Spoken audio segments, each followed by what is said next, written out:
a very short little video about how to change a flat tire. Here's how you do it. First, shift it into the smallest cog. Now, through axle comes out, derailleur gets pulled back, so this one's got a clutch on it.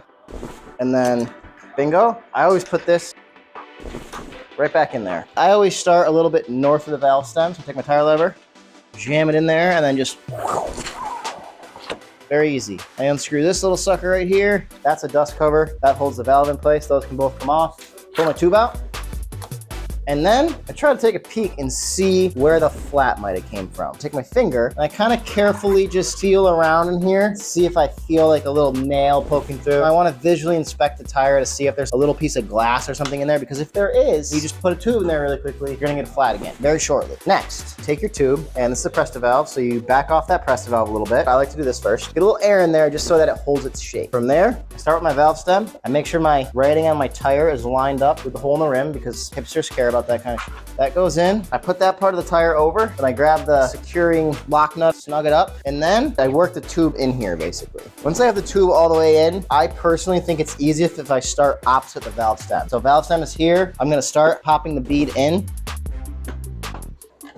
And then I get up to the top, and I like to do this. I pinch it like this. I go around, and then I generally have enough slack to get it on. From there, open that up. That's very important. Grab your air compressor.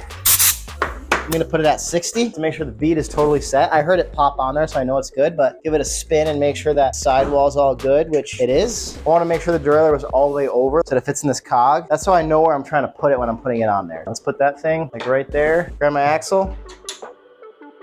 This goes in here like so. Now I gotta line up the chain on this thing. And here, this will make it a little easier. This is more like what most people's bikes look like. So I gotta get the disc brake rotor in there. And I gotta get the chain on the cog. So I start like this. I bring the bottom part of the chain around the cassette.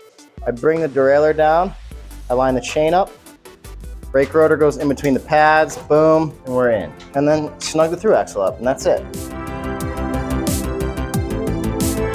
Ah. There we go. Then make sure your shifting still works.